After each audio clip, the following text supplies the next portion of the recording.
Hey everyone, this is Jubal from Splunk. This is the latest in our Splunker Stories series where we meet the people behind the data. Today I'm sitting down with Tony Iacobelli, who's a DFIR analyst in the Splunk Global Security Group. Tony, my friend, how are you? Good to see you again. Yeah, good to see you too, man. How are you doing today? Yeah, not too bad. First call of the day. Good to start off with something fun. Yeah, appreciate you taking the time, man. I know you're busy. Yeah, no problem. Yeah, I just finished my cup of coffee, and it was actually a new roast that a friend sent me from LA. So it's real good. It's a Colombian blend from The Boy and the Bear. So Nice. Yeah, I've seen your. I want to talk about a lot of your hobbies and kind of the cultural impact you make at Splunk. I know one of them's your coffee exchange. What's the story on that? yeah, I absolutely love coffee. I consume irrational amounts of it. And one of the reasons why I kind of started a coffee exchange just between, Splunk Global Security and, we've now expanded it to, we call it Friends of SGS, is I just needed more coffee that I haven't had before. The first one kind of started, it was a little bit small. And it was just basically a Google form that was like, hey, what kind of coffee do you like? Do you like tea too? We can do tea. Um, and just tell me where you want it sent. And I paired people up, and we paired them up asymmetrically. So someone would send you something, you'd send something to someone else. It was like a give a bag, get a bag, and it's really cool because you get to get coffee and like local brews from places that aren't local to you. And when we did it towards the beginning of the pandemic, it was also a really nice way to support small businesses that need that, because a lot of these roasters are like mom and pop shops or husband and wife shops, or just small businesses that support and help their community. So now we've expanded it, and we have one that's actually going to close out this week, and we have people in, I want to say, 3 continents, 6 different countries, and like it's going to be super cool. And we've even and we've opened it up across the world, and like I found a way to get us like discounted DHL labels, because just shipping international is weird. But like I'm really looking forward to it all, because like it's not every day that you can say like hey, like I'm enjoying this really cool cup of coffee from Australia or something like that. And I'm hoping if I do get paired with someone from Australia, they'll put some Tim Tams in there. But that's again just a little bit of a greedy reason there. But It's like the Reddit Christmas gift exchange, sort yeah, of. yeah, but just coffee themed, Just or coffee. Yeah. warm drink themed. Like I think we did some matcha last time too. We have a lot of people that like matcha in the Yeah. morning. So Yeah. yeah. Yeah. So how many people are signed up for this round? I got to get in on that, man. Portland. I feel like I should be able to drop something good in there. Oh yeah. I mean, you guys got like Stumptown in Portland to begin with too. But right now I think we're sitting just shy of 20 people. So I mean, SGS is one member short of 100 right now. So, if you're listening and you want to be the 100th, splunk.com/careers. Um, so with that, I mean, we have about like 20% participation in there, which is pretty awesome. And, it's people across time zones that don't usually work together and things like that. So, Yeah. It's awesome, man. Yeah. It's cool. I mean, that's a part-time job in itself. I mean, it could be if it gets big enough. It's cool that you're doing that and that you could that it's growing, I yeah. I got the form. Somebody sent me the form. So, it's getting out there. So, Yeah, absolutely. Yeah, that's the friends of SGS part right there. yeah, yeah, yeah. Love it. Awesome, man. So let's go back a little bit. So DFIR analyst in Yeah. SGS. What so first of all, just, tell me about Splunk Global Security, what you guys Yeah. do, and then, what's your role? Yeah, so at the larger level, Splunk Global Security is the Chief Information Security Officer's org. So if you're trying to map this to what a listener may be having, at their company or something, this is just everyone who reports to the Chief Information Security Officer and all of those typical functions. So your architecture, your red team, your blue team, your risk functions, your customer trust, vendor trust, all of that reports up in there. I'm specifically part of our cybersecurity incident response team. So, we're akin to like, some days we're cybersecurity janitors, some days we're cybersecurity firefighters. So we actually go through, we drive incidents through to containment. We help coordinate all the resources there. So once, we've detected something or been notified of something, it's our job to quantify the issue, figure out what went wrong, put the fire out, and then we kind of go into like fire prevention mode. So we'll say like, here's the root causes that led up to this incident, and here's how, Splunk can do better next time. Sometimes that's just, we need to refine this playbook, increase our automation here, detect this a little bit better, a little bit sooner. Or other times it's like, hey, like we need to make these structural changes, because part of what our team does in our mandate is we never want to respond to the same incident twice. We always want to make sure it's something new and novel. And because, if lightning struck once, lightning can strike again. So that's why we're providing those recommendations and that root cause analysis, so that, Splunk will hopefully never be impacted by that issue again. Yeah. Smart. Love that approach. Yeah. Yeah.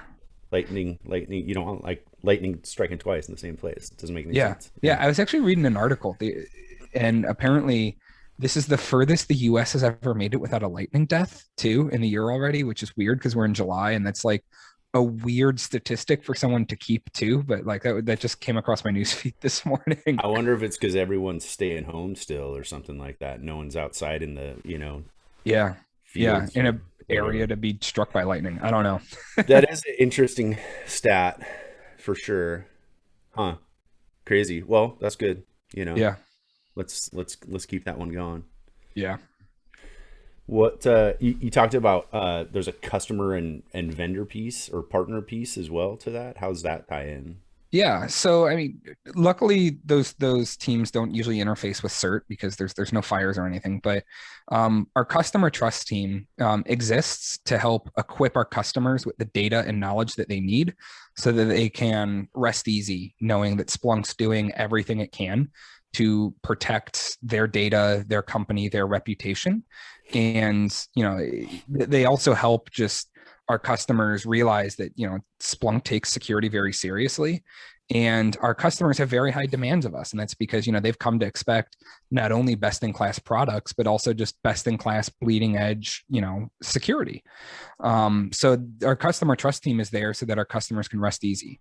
Our vendor trust team is where it flips that. It's basically where Splunk's the customer and we're dealing with vendors. And so they make sure that our vendors are up to our security standards, up to regulatory standards in all the different countries and areas that Splunk does business.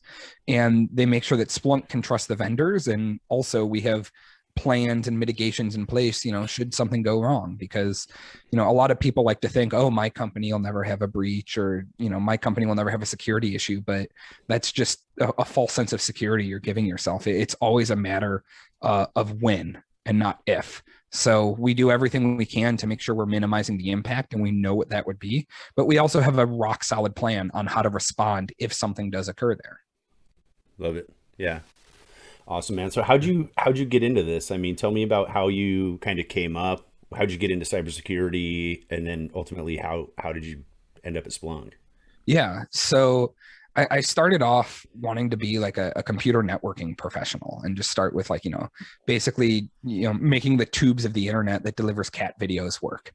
But from there, like I actually got a co-op rotation in college at a cybersecurity firm doing networking stuff. I just saw what a lot of my peers at the time were doing, and I was like, this is pretty cool. Like this is like playing a big chess game, except, as the defender, you're blindfolded and you have to anticipate what the attacker is going to do. And sometimes you're right, sometimes you're wrong, and you go through, and it was really cool. So I actually pivoted after my first co-op rotation to go from a networking professional to a cybersecurity professional.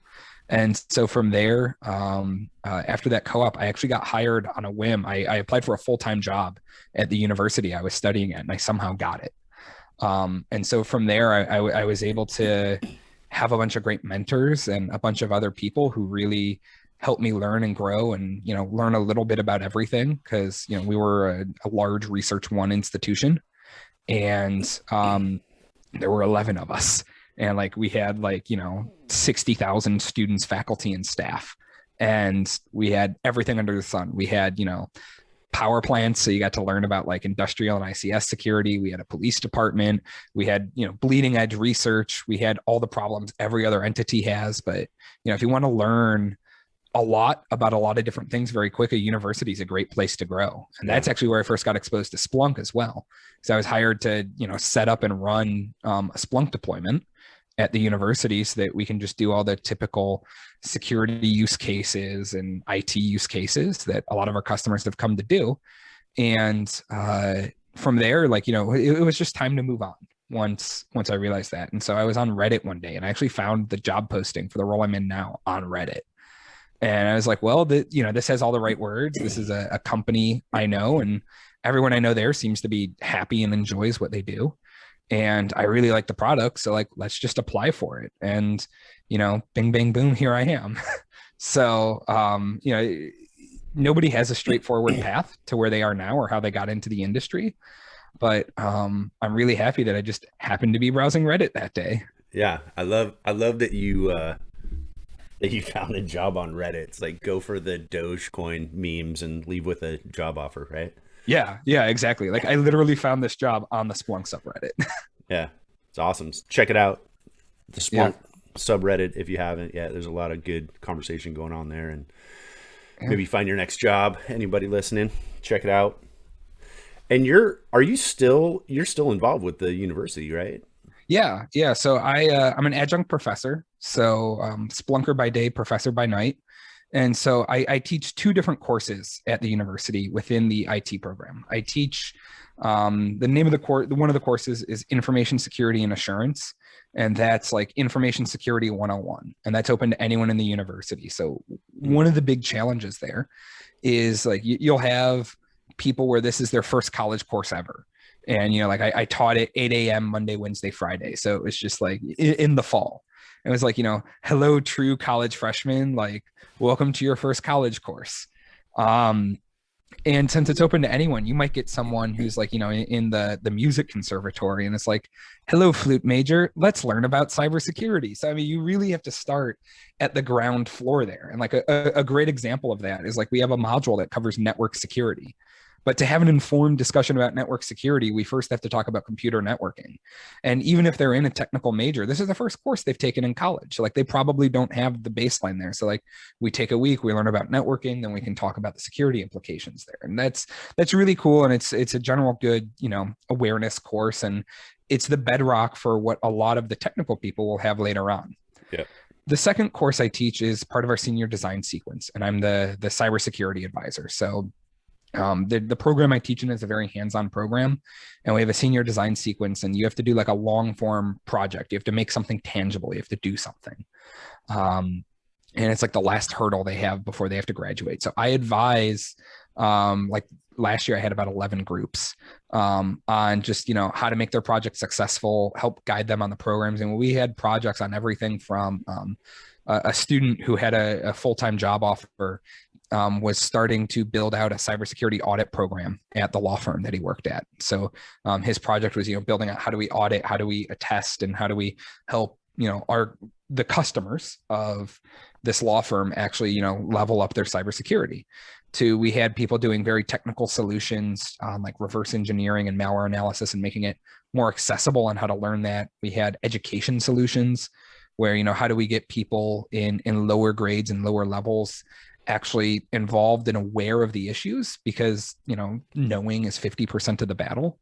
So it's just really cool to see the broad diversity of talent and the students and what's actually gone on there. And it's just a nice way to be able to give back too, because there's no shortage. There's no doubt that there's a shortage of cybersecurity jobs. There's a shortage of qualified professionals. And, this is just my small part to, help get more help for these kinds of things, and help us ultimately win the battle in cybersecurity. Yeah, I love it, man. I think that's really cool that they have you there. I mean, somebody that's recently kind of gone through the program, right? I mean, you didn't go through it too long ago. No, right? No, I went from graduating to teaching in under a year in the program, which is also kind of crazy because like there's still some people that like I was in classes and like we were just at different points in our like education career, and it's like, oh, hey, this is kind of weird. Like we sat next to each other in calculus and now I'm your teacher. Okay. Yeah. But So I mean, how good for them, man. I mean, having you, I mean, not just from having that recent relatable experience, but also, I mean, you're at Splunk, you're on the front lines. You know what I yeah, mean? Like you've got this like ridiculous insider perspective to real world perspective to share with them. I mean, yeah, it's super impactful, man. I always loved it when I'd have some sort of, mentor or advisor or something that was like in the field that could give me real world experience, not just something necessarily out of a book or some sort of platitudes or something like that. yeah, absolutely, absolutely. And it's really interesting too, because like I've even pulled from, just some of my peers here at Splunk to come in and talk. Like, we have people who have literally like written the definitive books on some of the subjects that we're studying. And like, not only is it nice to have kind of like, here's the theory, here's the practice. And we say, how it comes into action, but then like, we can bring in, it's like, oh, the person like who wrote the textbook we're using works here at Splunk. So like, let's, have a 45-minute conversation with them. And, it's Yeah. just getting the students to think like the security professionals that they should be thinking like, and Yeah. that's really powerful. Very, very, very powerful. Yeah. That's huge. Yeah. Awesome, man. Good for you. That's cool that you can make the time to do it and that you're excited about it. It's exciting. Yeah. So you've been at Splunk. Has it been 2 years yet? No, it hasn't. I started in November of 2019. So I mean, Okay. we're a couple months short of 2 years, but over a year and a half. Yeah. Yeah. And what's it been like? I mean, I want to get your thoughts on I think of you as kind of a culture champion, and we'll talk more about that. But tell me about kind of what's your experience been at Splunk as, you started, as you've kind of grown into your role. Just tell me about the people and the culture at Splunk. Yeah. So I mean, like, it's always interesting to talk about Splunk's culture because no matter what company is out there, every company says that they have a unique culture. Every company says, "Oh, our people are what make us different." At Splunk, we actually back that claim up, though. Like, when you see people who aren't recruiters or HR or someone like actually complimenting the culture, you know it's a little more genuine than it may be at other places. And I've never worked anywhere that has so many genuine, smart people as Splunk does. I mean, it's humbling to be a part of the journey that we're all on here at Splunk. I mean, I constantly am reminded of how, like, not only how competent and proficient and amazing all of my peers are, but like to be able to be seen as a peer and an expert like that as well is also just a really humbling experience. Like, there's people I look up to here, and I have before I was even here. And, to be considered a peer of them is a very humbling experience every day. Yeah. Our culture here at Splunk also just allows us to have fun and enjoy, working with the people. And it transcends a lot of times what work actually is, because, I enjoy what I do. I enjoy the people I do it with. And it's less work, and it's more of like, let's just go have a good time solving really hard problems. I mean, most days are like that, but just like any job or anywhere, there are those days where your brain hurts after solving a really hard problem or just throwing that, or sometimes there is the grind or the drag. But I mean, we're just lucky in how few and far in between those days are here.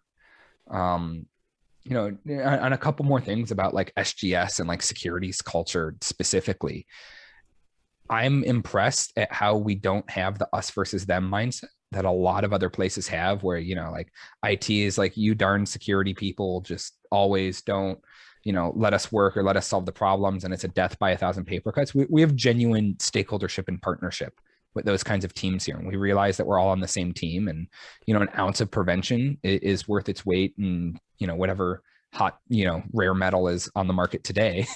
But, just between that and then being able to just decompress, like, one of the things is probably my biggest claim to fame in security is just embracing food culture, coffee culture, and things like that. And like, we started our own food channel because we were just spamming like the main channel in Slack so much, which is some of the most pressing questions of our time, like, is a hot dog a sandwich, or what's the best and least best flavor of LaCroix. And I'm from Cincinnati, so like I have to like hype and represent like the chili a little bit hard. And there's some people who've never tried it who just don't know the glory that is Cincinnati chili. But then there's others who have, and think I'm overhyping it a bit, and I probably do, but it's still really good. I mean, you get a mountain of cheese, so like it can't be that bad. Yeah. So we've done that, and recently somehow we've all collectively in security become obsessed with like just geese being chaotic for some reason as well. So like everyone's just photoshopping like photos of geese and just being chaotic and stuff like that. Like it's just a weird, quirky thing that we do, but like everyone gets a laugh out of it. And it's just like, what's the next, funny thing that we're going to pivot into or go hard? Like, a while ago it was, just like cats where cats shouldn't be. And now we've pivoted to geese and food. So Yeah. it's interesting to just see the culture ebb and flow and change and grow. Yeah. Yeah, you got me onto that SGS food Slack, and Yeah. I've been looking at that. I think I can't remember what you posted, but it was like a skyline in front of a roller coaster or something, and it was like the challenge if you can eat Yeah, all yeah. of So it. I went to Kings Island last weekend, and it's for those of you who don't know, Kings Island is a large amusement park just outside of Cincinnati, and it's just funny because like there's just a lot of food you wouldn't want to eat before going on a roller coaster, and Skyline is definitely one of them, and that's like the Cincinnati Challenge in its ultimate form, where it's like just like pound a coney or like pound a three-way or a four-way or a five-way, and then like go like get flipped a bunch of times or rotated, and like like those are two things that usually can make you queasy just out of the get-go, but like you combine the two, and I would not advise. But I mean there's that, and it's funny too because like again, like I'm one of the only team members we have in Ohio, but always open to have more friends in Ohio at Splunk. And like when some of our international staff started, like we have two people in Poland who are just like, I don't know what Ohio is, but like what's this wonderland? And it's like, whoa, whoa, whoa, we need to pump the brakes here. Like it's Ohio, but at the same time, like we do have like roller coasters, corn, and chili. Like that's what we have. We've got that down pretty good here. So I love it, man. Yeah. I and just back to your point about kind of keeping it light and having those kind of fun threads going. I mean, to me, that's like super Splunky, I mean, it's like I mean, you nailed it earlier, right? It's like you work hard, you work with cool people, ton of partnership, you solve big problems. But at the same time, there's always this undercurrent of just like inside jokes and fun. And, it just kind of takes like it makes the day go by fast, and it keeps it light and oh yeah. enjoyable. And it's pretty amazing that I've been here about 4 years, and Splunk's always had this great culture. And to your point, every company says that, but it's 100% true about Splunk. But it's we've maintained it. We've Yeah. maintained the culture, and I think it's by hiring people like you. You know, Yeah. I mean, we definitely hire people. We hire people persons too, and I don't know if that's proper English or not, but a lot of it for us in security as well specifically is like we ask people to do weird things in urgent manners a lot of times, especially in incident response. And I've just found it's way easier to leverage existing relationships and know who the people are and be able to see it through your partners and your customers' eyes, because we ultimately come up with better and more efficient solutions that way. And by being able to have that culture and just know the person, you actually get better work and security outcomes, which is why Splunk is so successful, I think, too, because everybody is able to empathize and see, and they know the people that they're working with.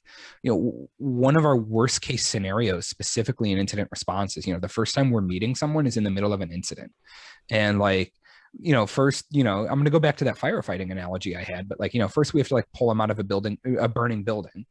And then from there, it's like, oh, hey, look, like now I have to tell you why your house caught on fire and what needs to happen differently. Like those kinds of conversations can go very south very quick. But if it's someone and there's a plan and you can go forth with that, like ultimately it just works out better for everyone. And not to mention, again, like there's just really cool people here. So like it's good to get to know them. yeah, So it not only is it just part of like, the culture is nice because it makes work enjoyable, but it actually makes work easier in the long run. yeah, 100%. Yeah, I agree with you 100%. When you have those relationships and you want the others around you to succeed because you've got those relationships, and you trust them, and that they'll be accountable for whatever their part of the puzzle is. Yeah, it's more effective, and it's more efficient Yeah, to yeah. I mean, tackle these things. It absolutely is. I mean, it's the way most orgs and places should strive to be, because like I've been on both sides of it, where there's that like adversarial, like, like security are just like up in the ivory tower, and like, it's who are we going to throw a lightning bolt at today? And like that doesn't work. And like, again, a lot of times, like if you're asking someone to do something in an emergency, like you need that buy-in. And that's like, they're like, hey, like, sorry, I'm ruining your Friday night. Like, let's at least make this uncomfortable situation as comfortable as possible. Yeah. Yeah. Um, Yeah. I think, it's IQ and EQ, right? yeah, yeah, It's absolutely. for sure. So I think the first time I saw your name was, so SGS does quarterly awards, Mhm. and you won one recently, and I think it ties into your cultural champion type of approach. Can you tell us about that a little bit? Yeah, yeah. So, yeah, we do a quarterly award within SGS that's called our SGS MVP award, and it's a peer nominated award, and it's just who best exemplifies our values here at the company, or who delivered a great win uh, for the SGS team. And I was shocked that I got it, and I was humbled that I did, because I mean I nominated people who weren't me for that award, but it was just great, and it was nice to just see that people value just some of the culture add, and just some of the things I brought to the table. And oh, by the way, I apparently am pretty decent at handling incidents and things like that too. So that was really cool, and it was just really funny because like we do some winnings for the award, and so they just mailed me a bunch of chili and like a 5 pound wheel of cheese, and like I couldn't have been Nice. happier. And then immediately after that, everyone was taking bets on like how long the wheel of cheese lasted, and it lasted like 2 weeks. And because like, again, like the Skyline chili just has mountains of cheese on it, like that's what you need. But as part of that as well, I mean, doing something for the recognition of the award. And like when I started doing a lot of this, the award didn't even exist. Like that's not the right reason here, but like at the beginning, like when I first joined Splunk, I joined 2 months before COVID lockdown started. And so I was still at a point where I was like, well, I need to get to know my coworkers. Like, I want to build those relationships and everything that we just talked about. So, it just started with, we did pub trivia for like 3 months, and like me and another fellow security splunker were just like researching all of these like weird trivia questions. And then we'd put everyone into teams, and we'd do pub trivia. We made like a collaborative playlist to play in the background. And like that was a nice little way to like keep the team together, but also get to meet a lot of the team. And then we evolved into like happy hours and coffee breaks, and we have a couple spaced out at different times, because in my time here, we've gone from a completely US based team to having people in Scotland, Poland, Australia, all over the world. And it's nice because we're finally starting to put the global in Splunk global security. And so like, even though like we've staggered them, so you'll see some people joining with their morning coffee, some people have a scotch or a beer at the end of their days. And it's real nice just to be able to see that and connect with everyone. Yeah, So I think it's interesting. I've heard this from a few people as I've been doing this series that have joined either right before COVID or during COVID, and yeah. even though we're all plugged into Zoom, and a lot of folks have never set foot in a physical office,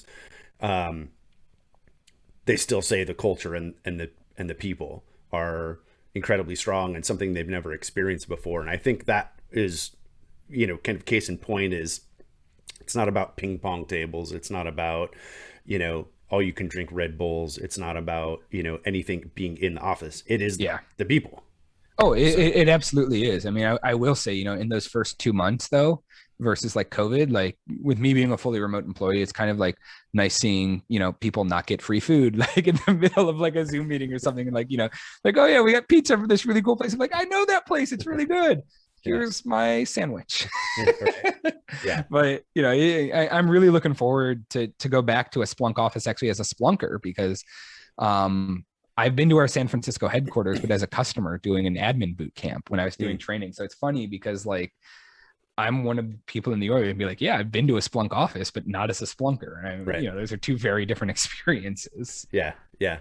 Yeah. I'm remote. I've always been remote. And, but, pre COVID, I'd go down to San Francisco or Santana Row, usually, I don't know, once a month, once a quarter, something like that. Been up to Seattle a handful of times. And, it's kind of like a mini vacation, just Yeah. because I get to see everybody face to face and go out and get some dinner or sit around and get some of that pizza or, whatever. So I'm definitely 100% looking forward to seeing Same some here. I mean, folks. it'll be nice to just like physically meet people because Yeah. we've worked wonders over Zoom and like we've gotten to know each other really well and things like that. But like there's just something to be said about, breaking bread, having a drink, or just doing something else that's not in your basement. Like I'm pretty sure nobody knows what the rest of my house looks like. Like these are like the only like 5 pictures I have on my walls, pretty much. But like it'll just be nice to actually see people and get to know them, even more. And that'll all play back into like that culture feedback loop. Like now someone even better. You can say you've shared a meal with them, Yeah. you've had a drink with them, and let's just kind of level up some of those relationships and go forth and conquer. Yeah. Yeah. Absolutely. Yeah.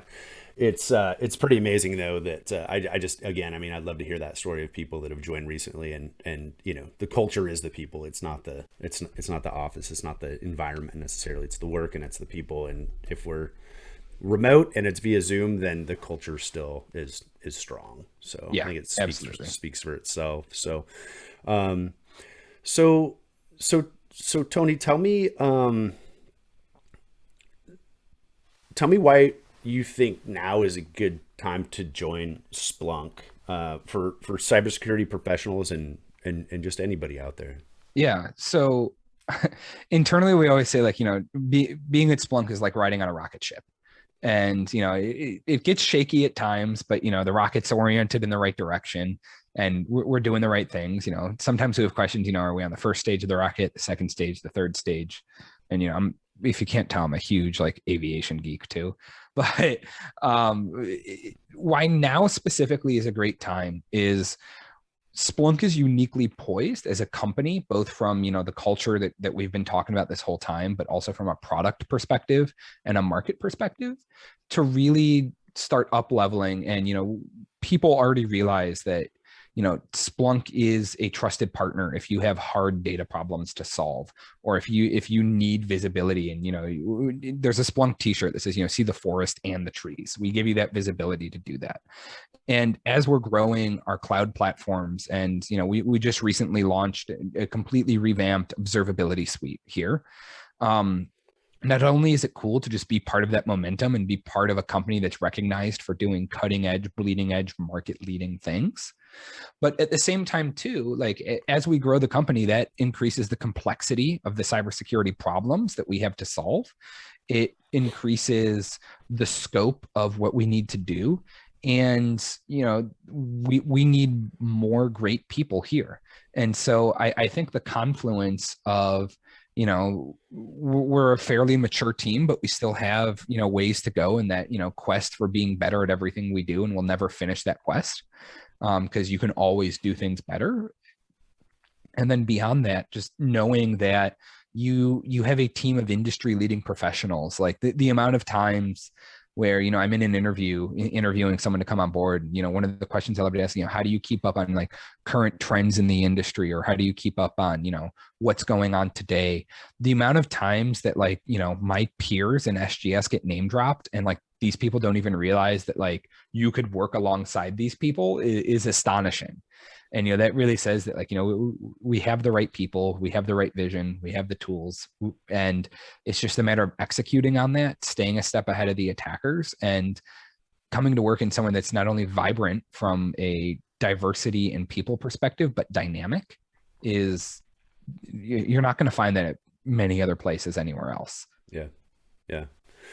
Well, I'm glad you're excited about it, man. I'm glad you're doing well. Tell me just real quick. Yeah. I told you that we touch on this, and you're doing a lot. Your job's busy.